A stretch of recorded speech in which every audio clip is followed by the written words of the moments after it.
Hello student. Polytechnic chemistry की जो आपकी क्लास है वो अपन आज स्टार्ट करेंगे, जिसमें आपके एग्जाम का 1 महीना बचा है। तो लगभग सारा सिलेबस कवर अप करेंगे और कुछ इंपॉर्टेंट जो क्वेश्चन है वो मैं आपको बता दूंगा एग्जाम के पॉइंट ऑफ व्यू से। ठीक है, तो सबसे पहले अपन पहला चैप्टर स्टार्ट करते हैं।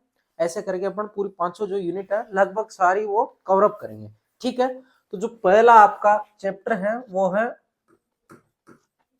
परमाणु एवं विलयन।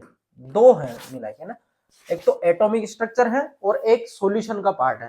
तो सबसे पहले अपन परमाणु वाला पार्ट डिस्कस करेंगे। सबसे पहले अपन कौन सा डिस्कस करेंगे? परमाणु वाला पार्ट। ठीक है, तो आप बिल्कुल पेशेंस से इनके नोट्स बना लीजिए। ठीक है, नोट्स बनाओगे तो एग्जाम में आप अच्छा कर पाओगे। ठीक है, वैसे अगर हवा में पड़े जैसे क्लास में पढ़ते हो तो कुछ नहीं होना। तो सबसे पहले अपन बात करते हैं परमाणु के बारे में। तो परमाणु किसे बोलते हैं? परमाणु की अगर मैं बात करूं तो पदार्थ का वह छोटे से छोटा भाग जिसे और आगे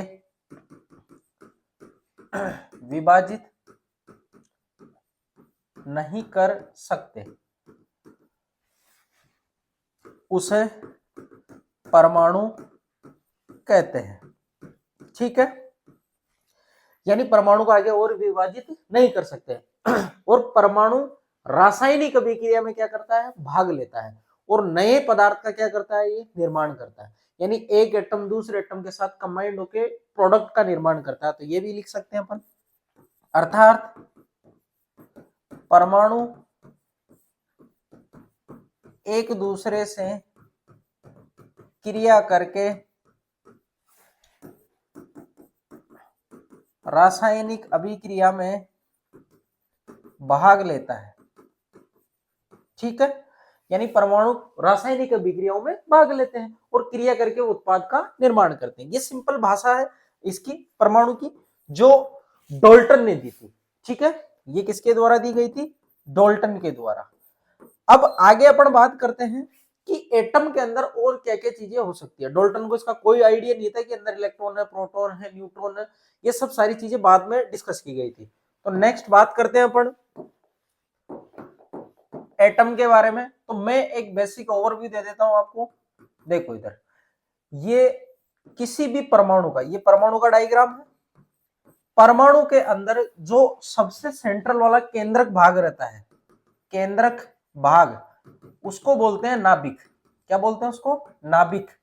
और नाभिक जो होता है वो दो तरह के कणों से या उपकणों से मिलकर बना हुआ होता है, जिसमें एक को बोलते हैं प्रोटॉन और दूसरे को बोलते हैं न्यूट्रॉन। एक को क्या बोलते हैं? प्रोटॉन और दूसरे को न्यूट्रॉन। प्रोटॉन की अगर मैं बात करूं तो प्रोटॉन पे धनात्मक आवेश रहता है। क्या रहता है? धनात्मक आवेश। और प्रोटॉन पे जो धनात्मक आवेश रहता है वो कितना होता है? वो इलेक्ट्रॉन के बराबर होता है, लेकिन प्लस में होता है। 1.6 इंटू 10⁻⁻19 कूलम, यही होता है। अगर मैं बात करूं इसकी खोज की, तो प्रोटॉन की जो खोज है वो की थी किसने? गोल्डस्टीन ने। किसने की थी? गोल्डस्टीन ने। ठीक है, और बात करें अपन प्रोटॉन के द्रव्यमान की। किसके द्रव्यमान की? प्रोटॉन के द्रव्यमान की। तो प्रोटॉन का द्रव्यमान होता है 1.672 इंटू 10⁻⁻24 ग्राम। अगर मैं इसको किलोग्राम में लिखता हूं, ध्यान से सुनना, अगर मैं इसको किलोग्राम में लिखता हूं तो 1.672 इंटू 10⁻⁻27 kg होगा। यानी 1000 का भाग दे देना।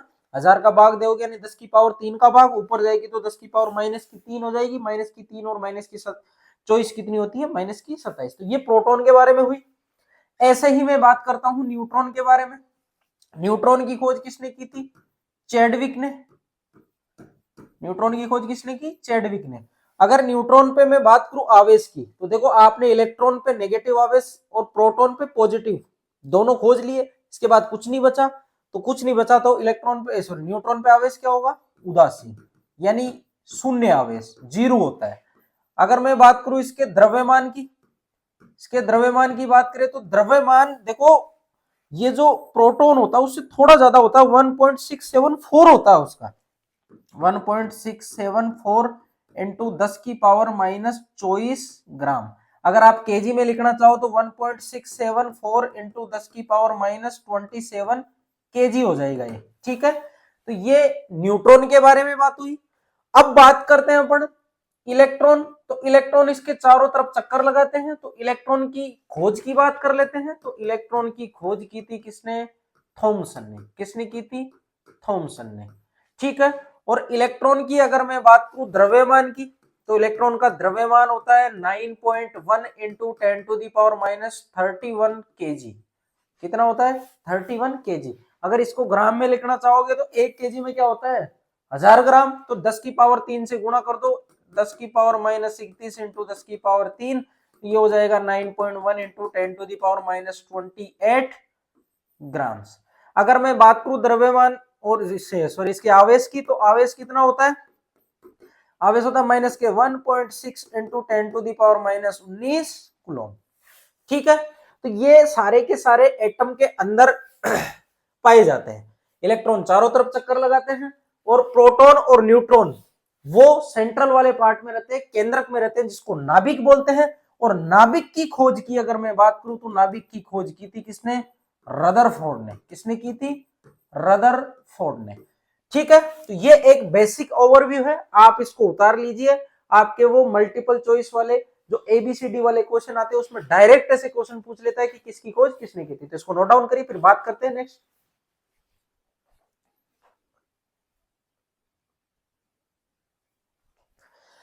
नेक्स्ट बात करते हैं अपन सबसे पहले इलेक्ट्रॉन की खोज की। सबसे पहले बात करते हैं इलेक्ट्रॉन की खोज की। तो देखो इलेक्ट्रॉन की खोज जे थॉमसन ने की है, और जे थॉमसन ने जो की है खोज वो किसकी सहायता से की है? आप सीधा लिख लेना, कैथोड किरण प्रयोग से। किससे की है? कैथोड किरण प्रयोग से की है, याद रख लेना, कैथोड किरण प्रयोग से की है। अगर मैं बात करूं प्रोटॉन की खोज, तो प्रोटॉन की खोज की है एनोड किरण प्रयोग से, ठीक है। एनोड किरण प्रयोग से की है इसकी खोज, ठीक है। आपको ज्यादा डिटेल में नहीं पढ़ना, आपके इतना डिटेल में दे भी नहीं रखा, तो आप बिल्कुल बेसिक से इनको याद रख लीजिए। न्यूट्रॉन की खोज मैं जस्ट आपको रदरफोर्ड मॉडल पढ़ाऊंगा, उसके जस्ट बाद में इसकी न्यूट्रॉन की खोज के बारे में बताऊंगा कि एक्चुअल में न्यूट्रॉन की खोज की आवश्यकता क्यों पड़ी, ठीक है। सबसे पहले मैं बात करता हूं जे थॉमसन मॉडल। देखो इलेक्ट्रॉन की खोज हो गई, प्रोटॉन की खोज हो गई, न्यूट्रॉन का कोई आइडिया नहीं था उस टाइम पे, न्यूट्रॉन बाद में आया था। जब रदरफोर्ड की थ्योरी हो गई तो उस टाइम पे न्यूट्रॉन की खोज के बारे में बोला गया था। तो इस टाइम पे सिर्फ प्रोटॉन और इलेक्ट्रॉन ही है। तो जे थॉमसन ने सबसे पहले अपना मॉडल दिया था, इसको प्लम पुडिंग मॉडल भी बोलते हैं, इसको बोलते हैं प्लम पुडिंग मॉडल, या इसको बोलते हैं watermelon model. Watermelon model, watermelon का मतलब तरबूज का मॉडल भी बोलते हैं इसको, ठीक है। इसको क्या बोलते हैं? तरबूज का मॉडल भी बोलते हैं, और प्लम पुडिंग मॉडल भी बोलते हैं। जैसे आपने लड्डू खाए होंगे, चेरी वाले लड्डू, लड्डू के बाहर की साइड चेरी लगी हुई रहती है, तो उसको प्लम पुडिंग बोला जाता है, ठीक है। तो ये क्या था? सिंपल सा है। थॉमसन ने क्या बोला कि ये जो प्लम पुडिंग मॉडल है उसमें इसने ऐसा बोला कि कुछ बीच बीच में ऐसे उस पे चेरी लगी हुई रहती है या ड्राई फ्रूट रहते हैं, इनको उसने क्या बोला है? इसको बोला है ड्राई फ्रूट या चेरी। और जो सेंट्रल वाला पार्ट रहता है वो उसका मेन पार्ट रहता है। यानी ड्राई फ्रूट और चेरी को उसने बोला है कि ये इलेक्ट्रॉन की तरह है, और जो अंदर वाला खाली पार्ट है वो है धनात्मक। धनात्मक यानी वो किसकी तरह है? प्रोटॉन की तरह। किसकी तरह? प्रोटॉन की तरह है, ठीक है। अगर मैं इसको वाटरमेलन से एक्सप्लेन करूं तो वाटरमेलन में क्या होगा? देखो इधर वाटरमेलन में उसने ऐसा बोला कि इसके जो सेंट्रल वाला पार्ट है, यानी मैं तरबूज के जैसे बीजों की बात करूं तो ये बीज वाला पार्ट है, और अगर मैं बात करूं इसकी अंदर वाले पार्ट की तो ये रेड वाला पार्ट है। जैसे तरबूज में रेड वाला पार्ट रहता है, ये रेड वाला पार्ट, ठीक है। तो जो रेड वाला पार्ट है उसको तो उसने क्या बोला कि रेड वाला जो पार्ट है ये धनात्मक है, यानी ये क्या है, प्रोटॉन है, और जो इलेक्ट्रॉन है वो क्या है, बीज, यानी ये जो बीज है ये क्या है, इलेक्ट्रॉन की तरह, ठीक है। तो बस इसने इतना सा बोला। तो बाद में पता चला कि इलेक्ट्रॉन और प्रोटॉन किस तरीके से पड़े हुए, इनका स्टेबिलिटी का राज क्या है, कि प्रोटॉन और न्यूट्रॉन स्टेबल कैसे हैं, इसको आप कैसे बताओगे। तो थॉमसन के पास इसका कोई जवाब नहीं था, उसने तो बोल दिया कि ये बस ऐसे पड़े हैं, उसने तो सीधा बोल दिया कि ये ऐसे पड़े हैं। तो मैं यहां पे लिख सकता हूं, थॉमसन ने प्रोटॉन व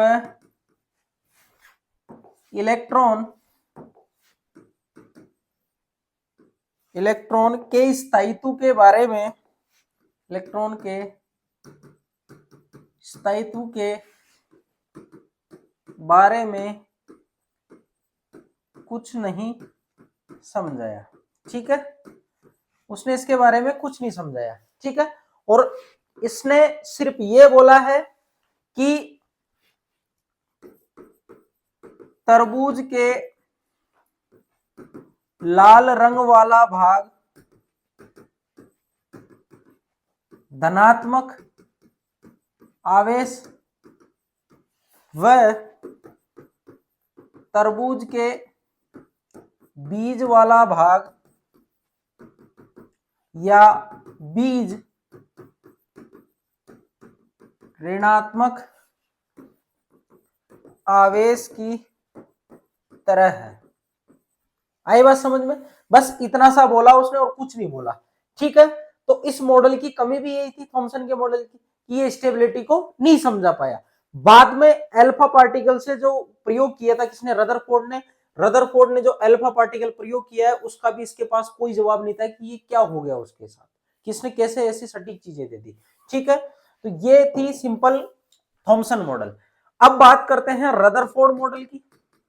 रदरफोर्ड मॉडल, तो रदरफोर्ड मॉडल की अगर मैं बात करूं तो ये अल्फा प्रकीर्णन का एक प्रयोग था, इसी को क्या बोलते हैं, अल्फा प्रकीर्णन प्रयोग। और अल्फा जो पार्टिकल होता है वो क्या होता है, हीलियम +2 नाभिक, हीलियम +2 को ही क्या बोलते हैं, अल्फा कण बोलते हैं। आपके एग्जाम में सीधा क्वेश्चन पूछा जाता है कि अल्फा कण क्या है, तो हीलियम +2 वाला जो नाभिक रहता है उसी को क्या बोलते हैं अपन, ये अल्फा पार्टिकल बोलते हैं। तो अल्फा पार्टिकल प्रयोग क्या था, देखो इधर अल्फा पार्टिकल प्रयोग कुछ नहीं है। अल्फा पार्टिकल प्रयोग में इन्होंने क्या किया, एक सैंपल लिया है, उस सैंपल से अल्फा कण निकल रहे हैं, ये क्या है, सैंपल है, और इससे अल्फा कण निकल रहे हैं। इन्होंने क्या किया, एक सोने की पन्नी ली, इन्होंने क्या किया, एक सोने की पन्नी ली और इधर एक जेडएनएस का पर्दा लगा दिया। और ये पर्दा क्या करता है, जैसे ही ये अल्फा कण इस पे टकराएगा तो ये क्या करेगा, कलर उत्पन्न करता है, चमकीली प्रवृत्ति का होता है जैसे ही अल्फा कण इस पे टकराते हैं। तो यहां पे इन्होंने लिया है अल्फा कण, यहां से अल्फा कण निकल रहे हैं, यहां से अल्फा कण इस साइड निकल रहे हैं, ठीक है, ये अल्फा कण। अभी मैंने जस्ट बताया अल्फा कण क्या होता है, हीलियम +2, यानी इसके ऊपर +2 चार्ज होता है। तो अगर मैं यहाँ पे ये जो स्वर्ण पन्नी ली है इन्होंने, स्वर्ण पन्नी, और इधर लिया इन्होंने जिंक सल्फाइड का पर्दा, जेडएनएस का पर्दा, ठीक है। तो यहाँ पे जो अल्फा पार्टिकल है, अगर मैं इसको एज्यूम करूं कि इसका धनावेश या नाभिक का पार्ट ये है, मैं एज्यूम करता हूं, उसने बाद में बताया था ऐसा। तो अल्फा पार्टिकल पे धनावेश होता है, तो कई अल्फा पार्टिकल ऐसे थे कि ऐसे निकल गए, कई अल्फा पार्टिकल ऐसे थे कि इससे थोड़े से विचलित हो गए पथ से, कई अल्फा पार्टिकल ऐसे थे कि सीधे निकल गए, कई अल्फा पार्टिकल ऐसे थे कि विचलित हो गए। 20,000 में से एक अल्फा पार्टिकल ऐसा था कि जैसा गया वैसा का वैसा उसी पथ से वो वापस आ गया। वापस आ गया तो फिर उससे आइडिया चला कि ये वापस क्यों आया है, ये वापस बाउंस बैक क्यों हुआ है, और जहां से ये वापस आया है उस जगह पे कुछ भी स्पॉट, या मैं बात करूं जिंक सल्फाइड का जो पर्दा था वहां पे कोई भी हलचल नहीं हुई। बाकी अदरवाइज जो कण यहाँ पे जा रहे थे, ये कण यहाँ से जा रहे थे, ये यहाँ पे टकरा रहे हैं, ये टकरा रहे थे, यहाँ पे चमकीली सतह उत्पन्न करते हैं। तो यहां से तो पता चल रहा है कि इधर से कण आया, इधर से कण आया, इधर से भी कण गया, लेकिन बीच वाली जगह पे कुछ भी नहीं हुआ, यहाँ पे कोई चमकीली सतह नहीं बनी। तो नहीं बनी तो फिर इन्होंने बताया कि हो सकता है आपने हीलियम +2 वाला जो पॉजिटिव चार्ज का नाभिक लिया है वो सेंट्रल वाले पार्ट से रिपल्सन करके वापस आ गया हो। तो इन्होंने बोल दिया कि अगर ये रिपल्सन करा है तो जाहिर सी बात है कि सेंट्रल वाले पार्ट पे धनात्मक आवेश है, और जहां से ये विचलित हुआ मतलब ये धनात्मक आवेश के पास से होके निकला, इसलिए विचलित हो गया। भाई आपको भी पता है ना, समान समान आवेश के बीच में क्या होता है, रिपल्सन होता है, प्रतिकर्षण होता है। तो प्रतिकर्षण हुआ तो वो क्या हुआ, यहां से विचलित हो गया। तो ये एक टाइम ऐसा होगा कि कई कणों में से एक कण जो सामने भी जाएगा, सामने जाएगा तो वो प्रतिकर्षण के कारण यहां से वापस आ गया। इससे पता चलता है कि केंद्र वाला भाग जो होता है वो क्या है, न्यूक्लियस है, नाभिक है। और इलेक्ट्रॉन, बाद में उसने बताया कि इलेक्ट्रॉन इसके चारों तरफ चक्कर लगाता रहता है, तो मैं लिख देता हूं। रदरफोर्ड के अकॉर्डिंग, रदरफोर्ड के अनुसार कई एल्फा कण स्वर्ण पन्नी से सीधे ही निकल गए एवं कई एल्फा कण पन्नी से थोड़े विचलित होकर निकले। ठीक है, 20,000 एल्फा कणों में से एक एल्फा कण 180 डिग्री पर वापस लौट आया, अर्थात इससे यह अनुमान लगाया जा सकता है कि केंद्र वाला भाग धनात्मक आवेश रखता है, आवेश रखता है। ठीक है, आप इसको एक बार नोट डाउन कर लीजिए, फिर मैं बात करता हूं नेक्स्ट पॉइंट की। धनात्मक आवेश रखता है। इसी धनात्मक भाग को रदरफोर्ड ने नाभिक नाम दिया, नाभिक नाम दिया। ठीक है, तो नाभिक की खोज किसने की, रदरफोर्ड ने की, वो मैंने लिखवाई भी है। आई बात समझ में। और फिर इसने क्या बताया, देखो उस टाइम पे गैलीलियो की जो थ्योरी थी वो चर्चा में चल रही थी। गैलीलियो पहले दे गया था 1617 ईस्वी के आसपास ही दे दिया था कि जो पृथ्वी होती है सूर्य के चारों तरफ चक्कर लगाती है।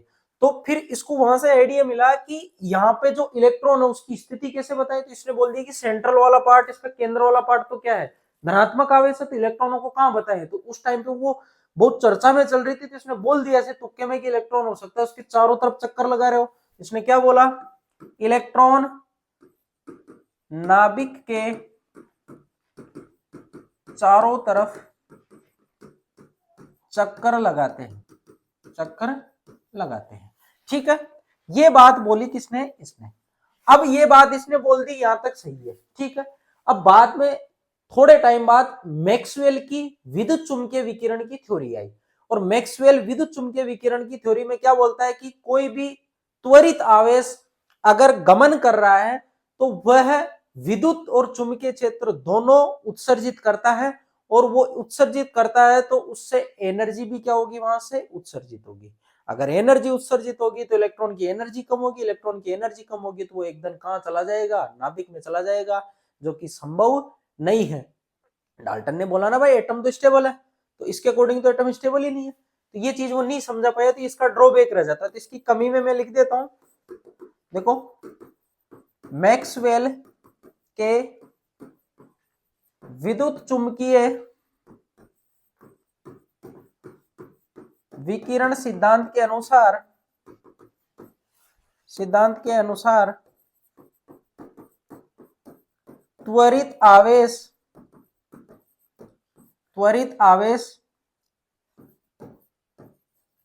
विद्युत व चुंबकीय क्षेत्र को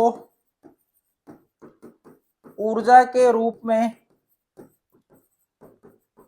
उत्सर्जित करता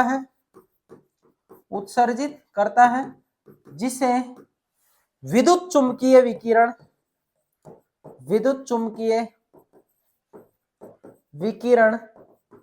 कहते हैं। जिसे क्या कहते हैं? विद्युत चुंबकीय विकिरण कहते हैं। इसको नोट डाउन करिए, फिर बात करते हैं आगे। नेक्स्ट, तो इन विद्युत चुंबकीय विकिरण के कारण अगर वो ऊर्जा उत्पन्न करेगा तो एक टाइम पे इलेक्ट्रॉन की ऊर्जा कम हो जाएगी और वो कहां चला जाएगा? नाभिक में समा जाएगा। अगर मैक्सवेल के अनुसार इलेक्ट्रॉन ऊर्जा को उत्सर्जित कर रहा है तो एक समय ऐसा होगा कि इलेक्ट्रॉन की ऊर्जा अत्यंत कम हो जाएगी और इलेक्ट्रॉन नाभिक में समा जाएगा। लेकिन ऐसा नहीं होता है। ये रदरफोर्ड के पास कोई जवाब नहीं था इसका। ठीक है, ये मैक्सवेल ने बोला था ऐसा कि अगर ऐसा है तो वो तो वहां चला जाना चाहिए। ठीक है भाई, आप अगर नाभिक में बोल रहे हो इसको और इलेक्ट्रॉन इसके चारों तरफ घूम रहा है तो इलेक्ट्रॉन इसके चारों तरफ घूमेगा तो एक टाइम ऐसा होगा कि ये नाभिक के अंदर चला जाएगा। भाई इलेक्ट्रॉन है ना, घूमता घूमता एनर्जी कम करता हुआ कहां आ जाएगा? ये नाभिक में आ जाएगा। और अगर ये नाभिक में आ जाएगा तो ये सब कुछ जो आप बोल रहे हो परमाणु स्थायी है सब कुछ, ये सब खारिज हो जाएंगे, जबकि ऐसा नहीं होता है। ठीक है, अब यहीं से अपन बात करते हैं विद्युत चुंबकीय विकिरण की। विद्युत चुंबकीय विकिरण। ठीक है, तो विद्युत चुंबकीय विकिरण को अगर मैं समझाऊं तो ये जो सनलाइट या सूर्य का जो प्रकाश आ रहा है उसी को अपन क्या बोलते हैं? विद्युत चुंबकीय विकिरण बोलते हैं। और ये जो लाइट आ रही है इसको मैं अगर एक स्पेक्ट्रम में आपको ऐसे समझाऊं तो देखो, इधर सबसे पहले मैं बात करूं तो यहाँ पे है रेडियो तरंगे। ठीक है, सबसे पहले बात करें अपन यहाँ पे रेडियो तरंगे। अगर मैं यहाँ पे बात करूं तो ये है अपनी सूक्ष्म तरंगे, ये अपनी माइक्रोवेव। और यहाँ पे मैं बात करूं ये है इंफ्रारेड। और अगर मैं यहाँ पे बात करूं तो ये है अपनी विजिबल या दृश्य प्रकाश। यहाँ पे मैं बात करूं यूवी लाइट, अल्ट्रावायलेट। और यहाँ पे मैं बात करूं ये एक्सरे। और अगर मैं यहाँ पे बात करूं ये गामा रेज। ठीक है, तो ये कुछ इस तरीके से है। तो रेडियो तरंगे, दृश्य प्रकाश, ये वो प्रकाश है जो अपन देख पा रहे हैं और ये 7 रंगों से मिलके बना हुआ है। किससे मिलके बना हुआ है? 7 रंगों से। और 7 रंगों को अपन क्या बोलते हैं? विबग्योर बोलते हैं। 7 रंगों से मिलके बना हुआ है, ये 7 रंग है। और 7 रंग कौन कौन से हैं? जिसको आप पढ़ते हो विबग्योर, यही पढ़ते हो, छोटी क्लासों में आपने पढ़ा होगा विबग्योर, यानी बैंगनी, Indigo, blue, green, yellow, orange और रेड। ठीक है, अगर मैं बात करूं इनकी रेडियो तरंगों की, इनकी तरंग दैर्ध्य सबसे ज्यादा होती है। अब ये क्या चीज होती है ये मैं भी आपको समझाता हूं। तरंग दैर्ध्य, सबसे कम तरंग दैर्ध्य किसकी होती है? इसकी होती है सबसे कम तरंग दैर्ध्य। सबसे ज्यादा कहां होगी? यहाँ पे। और सबसे कम कहां होगी? कम तरंग दैर्ध्य या लैम्डा से इसको डिनोट करते हैं। ठीक है, और इसकी ऊर्जा सबसे कम, ऊर्जा क्या रहेगी? सबसे कम रहेगी। इधर वाले की जो ऊर्जा है सबसे ज्यादा रहेगी। ऊर्जा क्या है? सबसे ज्यादा। ठीक है, ये चीज याद रखना आप। रेडियो तरंगों की तरंगदैर्ध्य सबसे ज्यादा होती है, इसीलिए तो आप रेडियो तरंगों का मतलब होता है, कहीं पे जैसे रेडियो नहीं सुना होगा, सुना है रेडियो, दूर से जो समाचार होते हैं यहाँ तक कैसे पहुंच जाते हैं, वो रेडियो तरंगों से आते हैं। रेडियो तरंगों की तरंगदैर्ध्य ज्यादा होती है। तरंगदैर्ध्य ज्यादा का मतलब होता है ज्यादा दूरी तक चलता है वो क्या चलता है? ज्यादा दूरी तक चलता है, इसलिए अपन बोल देते हैं कि इसकी तरंगदैर्ध्य ज्यादा। ऊर्जा कम होती है, रेडियो तरंगों से आपके ऊपर कोई फर्क नहीं पड़ता, ऊर्जा कम होती है। ऊर्जा ज्यादा किसकी होती है? गामा रे की। जब बम ब्लास्ट होता है ना, जब बम ब्लास्ट में यही गामा रे निकलती है, उसकी ऊर्जा बहुत ज्यादा होती है, वो शरीर के आर पार हो जाती है। एक्सरे का तो आपने लाइव ही देखा होगा, जब आपकी हड्डियां टूट जाती है, जब आप एक्सरे करवाने जाते हो, तो एक्सरे हाई एनर्जी होती है, आपकी जो हड्डियां होती है एक्सरे को अवशोषित कर लेती है। इसी वजह से जहां अवशोषित होती है उसकी फिल्म बन जाती है कि इस जगह पे अवशोषित हुई है। जहां टूटी रहती है वहां पे वो अवशोषित नहीं करती, तो वहां से वो आर पार हो जाती है, तो उस क्रेक को वो एक्सरे दिखा देती है। तो एक्सरे की एनर्जी ज्यादा होती है। ठीक है, रेडियो तरंगों की सबसे कम होती है, सबसे ज्यादा इसकी होती है। और ये अपना विजिबल दृश्य प्रकाश जो 7 रंगों से मिलकर बना हुआ होता है। आई बात समझ में? ठीक है, इसको नोट डाउन करिए, फिर बात करते हैं नेक्स्ट।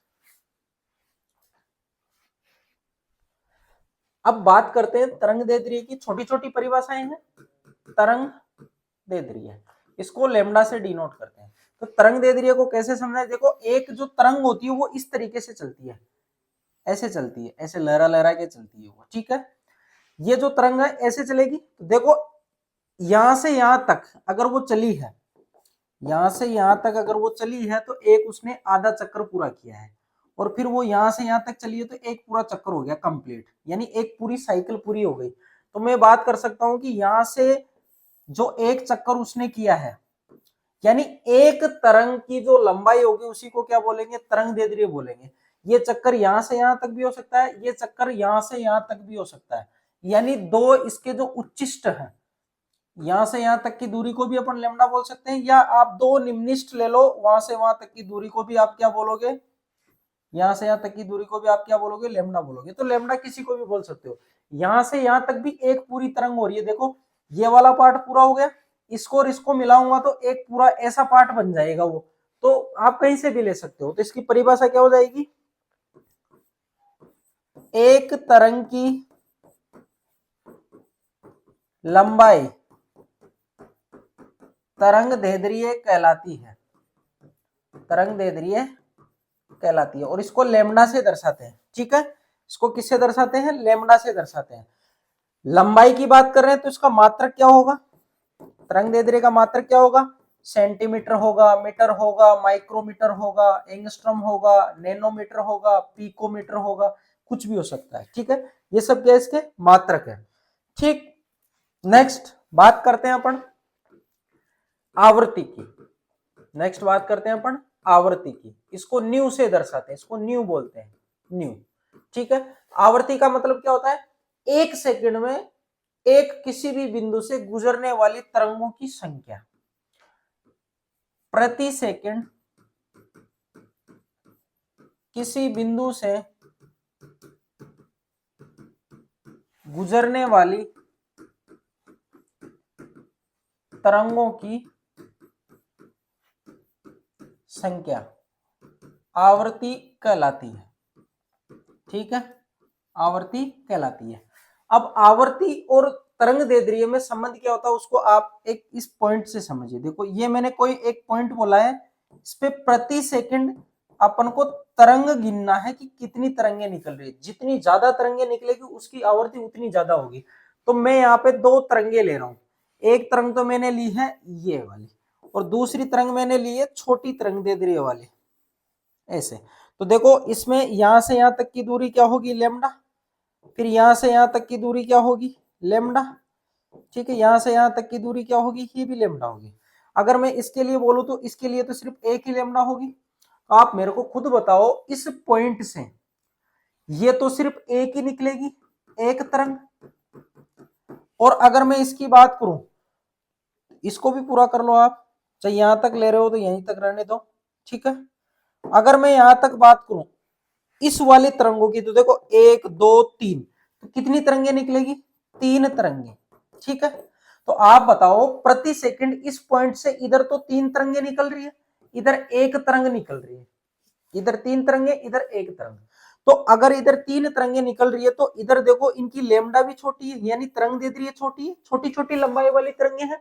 इधर बड़ी लंबाई वाली तरंग, यानी इधर तरंग दे रही है ज्यादा है, इधर तरंग दे रही है कम है। यहाँ की वेवलेंथ या लेमडा कम है, इधर की वेवलेंथ ज्यादा है। तो मैं बोल सकता हूं कि जहां पे तरंग दे रही है ज्यादा होती है वहां पे तरंगों की संख्या कम होती है, मतलब आवृत्ति कम होती है। और जहां पे तरंग दे रही है छोटी होती है, कम होती है, वहां तरंगों की संख्या ज्यादा होती है। तो मैं बोल सकता हूं कि आवृत्ति जो होगी वो तरंग दे रही है कि क्या होगी, व्युत्क्रमानुपाती होगी। यानी मैं बोल सकता हूं न्यू समानुपाती क्या, सॉरी व्युत्क्रमानुपाती क्या हो गया, 1/λ। यही होगा, आप देख सकते हो उससे। भाई छोटी छोटी तरंग दे रही है, मतलब 3 तरंगे निकल रही है, तो आवर्ती क्या ज्यादा, मैं यहां बोल सकता हूं आवर्ती ज्यादा, आवर्ती ज्यादा। यहां पे क्या होगा, आवर्ती कम, यही होगा। तो न्यू व्युत्क्रमानुपाती 1/λ। अब इस व्युत्क्रमानुपाती वाले साइन को उठाऊंगा तो क्या आएगा, न्यू बराबर c/λ। ये फॉर्मूला अपने पास आ गया। ठीक है, इसको नोट डाउन करिए, फिर मैं बात करता हूं आगे फॉर्मूले की। नेक्स्ट, न्यू बराबर c/λ आया, तो देखो न्यू तो क्या है, आवृत्ति, लेमडा क्या है, तरंग दे रही है, और c क्या है, प्रकाश की चाल। कितनी होती है, तो लो प्रकाश की चाल 3 × 10⁸ मीटर पर सेकेंड, ये होती है प्रकाश की चाल। अगर मैं आवर्ती की बात करूं, इसकी जो मात्रक है आवर्ती का वो क्या होगा, 1/सेकेंड। मैंने आपको फिजिक्स में भी बताया था, ये वहीं पे भी आई हुई है। या इसको बोल सकते हैं अपन हर्ट्ज, इसी को क्या बोल सकते हैं, हर्ट्ज बोल सकते हैं। तरंग दे रही की मैंने बताई दी है, प्रकाश की चाल क्या हो गई, 3 × 10⁸ मीटर पर सेकेंड। अब एक और फॉर्मूला है, याद रखना, मैक्स प्लांक के अनुसार जो ऊर्जा का फॉर्मूला दिया गया वो क्या है, वो भी लिख लो आप।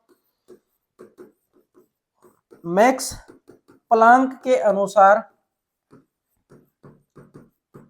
ऊर्जा निम्न सूत्र से दी जाती है, और वो क्या होगी, ई समानुपाती आवर्ती होती है। और जब समानुपाती वाले चिन्ह को हटाते हैं तो ई बराबर क्या आता है, एच न्यू। और यहाँ पे जो एच है इसको बोलते हैं प्लांक नियतांक, प्लांक नियतांक, और इसका मान होता है 6.62 × 10⁻⁻34 जूल सेकेंड। और न्यू क्या है, आवृत्ति, ई क्या है, ऊर्जा, और ये न्यू क्या है, आवृत्ति। ठीक है, तो ये फॉर्मूला आप याद रखना, फिर आगे इसमें और मॉडिफाई करते हैं इसको, इसको आप नोट डाउन कर लीजिए।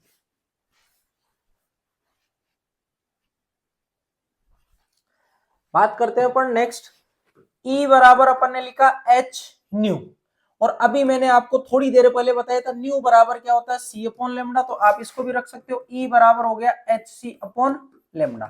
तो ये फॉर्मूला आ गया आपके पास किसका, ऊर्जा का, किसका आ गया, ऊर्जा।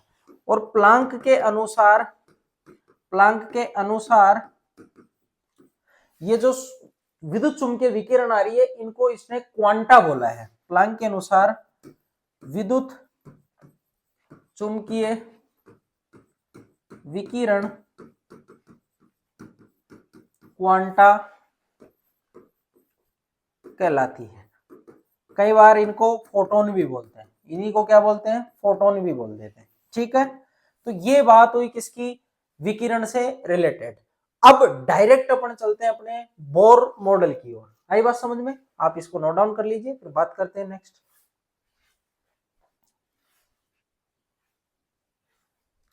देखो सीधे बात करते हैं अपन बोर मॉडल पे, बोहर मॉडल। तो बोहर मॉडल के अनुसार कुछ नहीं है, इसके कुछ अभिग्रहित दिए गए हैं, आपके एग्जाम में डायरेक्ट क्वेश्चन आता है, यहां से इंपॉर्टेंट है ये। बोर मॉडल के डायरेक्ट क्वेश्चन आता है, इसके बोर मॉडल के अभिग्रहित दीजिए। तो बोर मॉडल के अभिग्रहित कौन कौन से, देखो फर्स्ट, बोर मॉडल के अनुसार इलेक्ट्रॉन स्थायी कक्षाओं में चक्कर लगाते हैं, और उन कक्षाओं को के एल एम एन ऐसा नाम दिया जाता है। तो मैं लिख देता हूं, बोहर के अनुसार इलेक्ट्रॉन स्थायी कक्षाओं में चक्कर लगाते हैं और इन्हीं स्थायी कक्षा को क्वांटीकृत ऊर्जा स्तर भी कहते हैं। ठीक है, और ये जो क्वांटीकृत ऊर्जा स्तर है वो n की वैल्यू से निकलते हैं, 1 2 3 4 ऐसे निकलते हैं, आगे तक चले जाएंगे। अगर n बराबर 1 है तो इसको बोलेंगे अपन k कोस, n बराबर 2 है तो इसको बोलेंगे l कोस, n बराबर 3 है तो इसको बोलेंगे m कोस, और n बराबर 4 है तो इसको बोलेंगे n कोस। ठीक है, और इन कोसों में इलेक्ट्रॉनों की संख्या कैसे निकालते हैं? कोसों में अधिकतम इलेक्ट्रॉनों की संख्या कैसे निकालते हैं? वो संख्या निकालते हैं अपन k यानी 2n स्क्वायर से। आप k के लिए 1 रखोगे तो यहाँ पे ये n का मान अगर आप 1 रखोगे तो 1 का स्क्वायर 1 ही होगा, तो यहाँ अधिकतम इलेक्ट्रॉन 2 आएंगे। इसके लिए रखोगे तो 2 का स्क्वायर 4 होता, 4 दूनी 8। यहाँ पे 3 रखोगे, 3 का स्क्वायर क्या होता है 9 होता, 9 दूनी 18। और अगर यहाँ पे 4 रखोगे तो 4 का स्क्वायर 16 होता है, 16 दूनी 32। तो देखो k कोस में अधिकतम 2 इलेक्ट्रॉन आ सकते हैं, l कोस में अधिकतम 8 इलेक्ट्रॉन आ सकते हैं, m कोस में अधिकतम 18 इलेक्ट्रॉन आ सकते हैं, और n कोस में अधिकतम कितने इलेक्ट्रॉन आ सकते हैं? 32 इलेक्ट्रॉन आ सकते हैं। तो ये बात हुई इसके फर्स्ट अभिग्रहित की। ठीक है, दूसरे की मैं बात करूं तो ये जो इलेक्ट्रॉन स्थायी कक्षाओं में चक्कर लगा रहे हैं, ये ऊर्जा को अवशोषित करके उत्तेजित अवस्था में चले जाते हैं, और उत्तेजित अवस्था में जब वापस आते हैं तो ये ऊर्जा को उत्सर्जित करते हैं, और इनका जो ऊर्जा अंतराल रहता है वो बोर आवर्ती के बराबर रहता है, या बोर आवर्ती को वहां से वो जनरेट करते हैं। ठीक है, तो ये मैं लिख देता हूं यहाँ पे, यह स्थायी कक्षा वाले इलेक्ट्रॉन ऊर्जा अवशोषित कर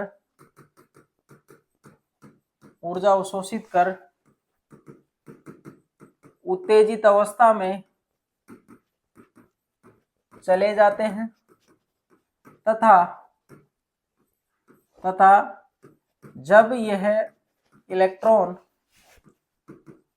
वापस अपनी मूल अवस्था में आता है तो उसी ऊर्जा का वापस उत्सर्जन करता है। ठीक है, यानी इलेक्ट्रॉन ने जो ऊर्जा ली थी उसी ऊर्जा को ये वापस निकालेगा। जैसे देखो ये इसकी मूल अवस्था थी जिसको बोलते हैं ग्राउंड स्टेट, ये इसकी क्या थी? उत्तेजित अवस्था, जिसको बोलते हैं अपन एक्साइटेड स्टेट।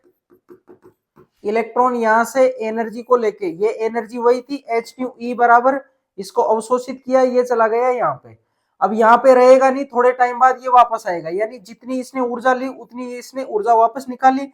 ये एनर्जी E1 है, ये एनर्जी E2 है। अगर मेरे को इसका ऊर्जा अंतराल निकालना हो तो मैं कैसे निकालूंगा? ज्यादा में से कम माइनस करूंगा, ज्यादा कौन सा वाला? E2 वाला। तो डेल्टा E ऊर्जा अंतराल क्या होगा? E2 माइनस E1, और किसके बराबर होगा? जितनी ऊर्जा इसने ली है, भाई जितनी ऊर्जा ली है उतनी निकाल रहा, तो ये ऊर्जा अंतराल किसके बराबर हो जाएगा? h new.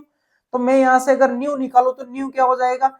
Delta E upon h, या क्या हो जाएगा? E2 minus E1 upon h। इसी न्यू को क्या बोलते हैं? इसी को बोलते हैं बोहर आवर्ती। क्या बोलते हैं इसी को? बोहर आवर्ती। इसी को बोला जाता है बोहर फ्रीक्वेंसी या बोहर आवर्ती बोलते हैं। तो ये सेकंड वाला इसका पॉइंट था, इसको नोट डाउन करिए, फिर बात करते हैं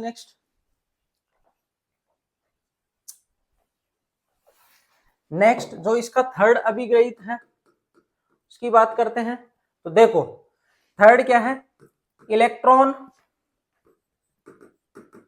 वृत्ताकार कक्षा में चक्र लगाता है तो इलेक्ट्रॉन का नाभिक के साथ आकर्षण बल उसके अपकेंद्रीय बल के बराबर होगा। ठीक है, ये चीज मैंने आपको फिजिक्स में जब वृत्तीय गति पढ़ाई थी उसमें भी मैंने बताया था कि वृत्तीय गति में अंदर की तरफ जो बल लगता है उसको क्या बोलते हैं, सेंट्रीपिटल फोर्स, बाहर की तरफ जो लगता है उसको क्या बोलते हैं, सेंट्रीफ्यूगल फोर्स। तो मैं यहाँ पे बात करूं अगर इसकी, तो इलेक्ट्रॉन इसके चारों तरफ चक्कर लगा रहा है, तो प्लस और माइनस यहाँ पे कौन सा बल लग रहा है, कूलॉम बल, या इसको बोलते हैं स्तर आकर्षण बल, स्तर आकर्षण बल। भाई प्लस और माइनस में कौन सा बल होगा, आकर्षण बल होगा। और इस पे ये अंदर की तरफ लग रहा है, ये नाभिक की ओर लग रहा है, तो ये चारों तरफ क्यों घूम रहा है, क्योंकि बाहर की तरफ एक छदम बल या नकली बल कार्य कर रहा है जिसको बोलते हैं सेंट्रीफ्यूगल फोर्स, सेंट्रीफ्यूगल फोर्स, या इसको बोलते हैं अपकेंद्रीय बल, अपकेंद्रीय बल। और ये क्या होता है, मैंने आपको बताया था, ये होता है mv²/r होता है। तो स्तर वैद्युत बल और ये जो अपकेंद्रीय बल होता है दोनों क्या रहते हैं, बराबर रहते हैं। तो स्तर वैद्युत बल क्या होगा, ये होता है k ZE²/r²। याद रख लेना, स्तर वैद्युत आकर्षण बल का फॉर्मूला होता है, ये बराबर रहता है किसके, mv²/r के। तो ये हो गया इसका थर्ड पॉइंट, इसको नोट डाउन करिए, फिर बात करते हैं फोर्थ पॉइंट की। नेक्स्ट फोर्थ पॉइंट है, फोर्थ पॉइंट कौन सा होगा, इसका फोर्थ पॉइंट है कोणीय संवेग का मान NH/2π के पूर्ण गुणज होता है, पूर्ण गुणज होता है। और पूर्ण गुणज का मतलब क्या है वो देखो, तो MVR इसको बोलते हैं कोणीय संवेग, क्या बोलते हैं इसको, कोणीय संवेग। ये बराबर होगा किसके, NH/2π के। ये फॉर्मूला दिया था बोर ने, जो बोर को खुद को आइडिया नहीं है कि इस फॉर्मूले का कोई महत्व है, इसने तुक्के मारे थे, इस तुक्कों से उसके रिजल्ट निकल गए थे। बाद में जब डी ब्रोगली की परिकल्पना आई थी उससे पता चला था कि एक्चुअल में फॉर्मूला कहां से आता है, लेकिन बोर ने ये फॉर्मूला तुक्के में लिया था, उसको नहीं पता कि इसका सिग्निफिकेंस क्या होगा, और इसने सारे रिजल्ट निकाल दिए थे जो पहले नहीं मिल रहे थे। ठीक है, तो ये बात हुई। अब पूर्ण गुणज का मतलब होता है एन की वैल्यू जो होगी 1 2 3 4 ऐसे होगी, जब ऐसे होगी तो 1h/2π, 2h/2π, 3h/2π, 4h/2π ऐसे वैल्यू आएगी।